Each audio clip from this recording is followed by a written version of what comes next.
जी इन husband wife की amazing testimony, बहुत बड़ा काम परमेश्वर ने इनकी लाइफ में किया है। ये उत्तर प्रदेश यूपी के रहने वाले हैं। इस बहन का नाम ईशा है और 3 साल पहले पास्टर जी खेतों में भैंसों के लिए चारा काटने गए थे। वहां पे भरिंड ने इनके सिर के ऊपर डंक मारा, जिसकी वजह से इनकी पूरी बॉडी में स्वेलिंग हो गई और उसके बाद डे बाय डे पास्टर जी सांस फूलना स्टार्ट हो गया और इनकी एक दिन आवाज बंद हो गई, कुछ भी नहीं बोल पाते थे, पूरी तरह से गूंगे हो गए थे।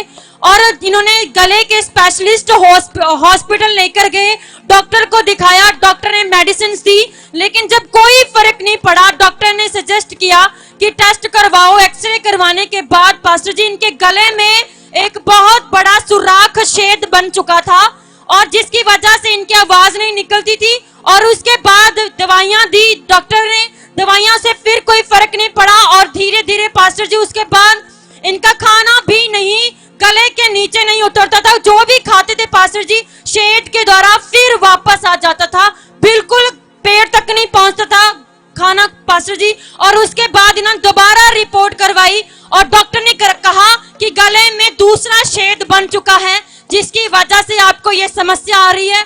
सांस फूल जाती थी, आवाज बिल्कुल बंद हो गई थी। 3 साल पास्टर जी गूंगे रहे, कहते फैमिली के साथ इशारों में बातें करते थे। 3 साल तक पास्टर जी अच्छे से खा नहीं पाए, कुछ भी उतरता नहीं था, जो भी खाते पीते थे उन छेदों के द्वारा बाहर आ जाता था। और ये भाई इनके जो हस्बैंड हैं ये अमृतसर में काम करते हैं। ये जब चर्च भवन में आए थे, इनकी वाइफ चर्च भवन में नहीं थी और आपने इस भाई का नाम लेकर प्रोफेसी की। आपने कहा भविष्यवाणी में कि रोहित नाम का भाई इस चर्च में है, जिसके परिवार को परमेश्वर आज आजाद करने जा रहा है। और पास्टर जी जैसे इन्होंने अपनी वाइफ के लिए रिसीव किया, ये घर गए और दूसरे हफ्ते पास्टर जी ये इनकी वाइफ को साथ लेकर आए और आप घोषणाएं कर रहे थे कि दुष्ट आत्मा और बीमारियां आपको छोड़कर जा रही हैं। इस बहन ने अपने लिए विश्वास के साथ रिसीव किया। माइक दो इसको। अभी आप हालेलुया बोल के बताओ। हालेलुया। अभी आपको बोलने में कोई दिक्कत नहीं आ रही? नहीं पापा। अब आप खाना खाते हो तो कोई गले से नहीं निकलता? नहीं। आप कुछ अपना थोड़ा सा बताओ लोगों को कि तब कैसी हालत थी आपकी? पापा जी हमने जो मुझे ये मैंने नहीं देखा कि क्या मुझे मारा, मुझे डॉक्टर ने दवा दिया, मेरे गले पे पूरे छाले पड़ गए और मैंने डॉक्टर के पास गई तो मेरी आवाज 15 दिन ले कुछ भी नहीं बोल सकती। डॉक्टर ने बोला कि हम इसके धीरे धीरे आवाज अगर खुल जाएगी तो खुल जाएगी, नहीं तो हम इसकी गारंटी नहीं ले सकते। तो मैंने 3 साल तक दवाई किए, मैंने कोई काम नहीं कर सकती कि 3 मैं साल, कोई 3 साल तक हम कोई काम नहीं कर सकती थी कि हम कुछ भी कर देते तो मेरे शरीर पूरा सूजन आ जाती थी। डॉक्टर ने बोलते कि इसके खून नहीं, सारी प्रलोभन हो सकती थी। ये फिर चर्च में आए, मैंने जो आप पापा जी ने वासिफ किया कि फला भाई रोहित भाई के घर आजाद होने जा रहा है, तो मैंने नहीं चर्च में नहीं आई थी। इसने आप पहली बार चर्च में आए हो? नहीं यहाँ पर नहीं, अब आज भी नहीं, पहली बार नहीं। मैंने पहले भी आते रहे हो चर्च में आप, लेकिन उस दिन आप चर्च में नहीं थे जिस दिन ये बोला गया कि रोहित उसकी फैमिली को प्रभु छू रहा है? नहीं, मैं नहीं थी। ओके। तो मैंने 3 संडे आई, अगले चर्च के में आई, तो फिर मैंने उस चर्च में बैठी और प्रार्थना की, प्रभु जो मेरे अंदर हो कुछ भी बीमारी को मुझे चंगा कर दे।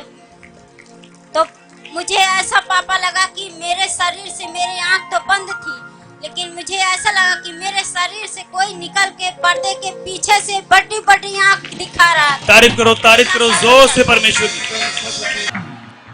अब तुम बताओ ये कि जब ये बोला गया था तुम्हें मालूम है किस सन में मैंने बोला ये? 2019 में। 2019 में 10 नवंबर को। 10 नवंबर को जी। आप देख सकते हैं कि एक बंदा यहाँ पर मौजूद नहीं है और वो ये बोल रहा है कि सच में परमेश्वर तू मुझे छू और चंगा करेगा प्रभु। जो बोला गया है उस पर विश्वास कर रहा है वो बंदा। तो अब आप अच्छे से खाना खा रहे हो। ये रिपोर्ट्स हैं। पहली वाली रिपोर्ट कौन सी है? पहली ये रिपोर्ट है।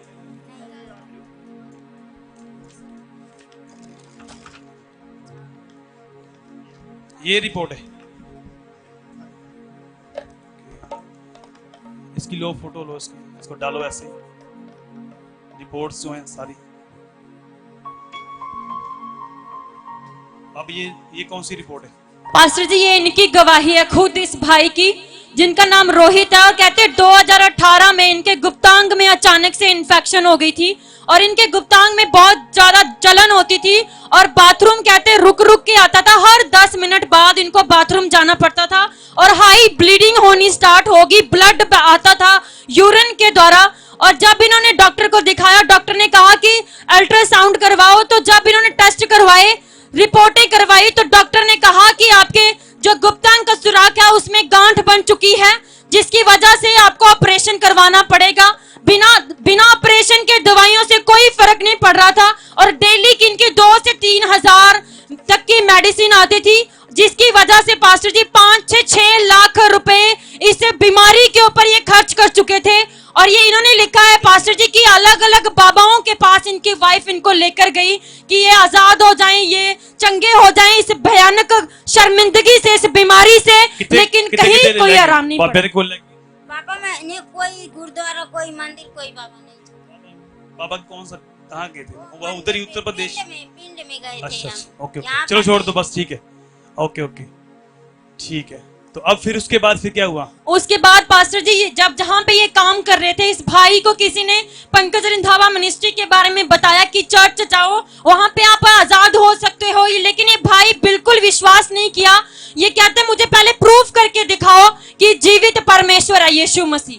कहते मैंने विश्वास नहीं किया, लेकिन वो पर्सन मुझे बताता रहा और ये इतने दुखी हो गए थे और उस दुख में ये चर्च भवन में आए और कहते आप ये घोषणा कर रहे थे कि गुप्त रोग के बीमार आज चंगे होने जा रहे हैं।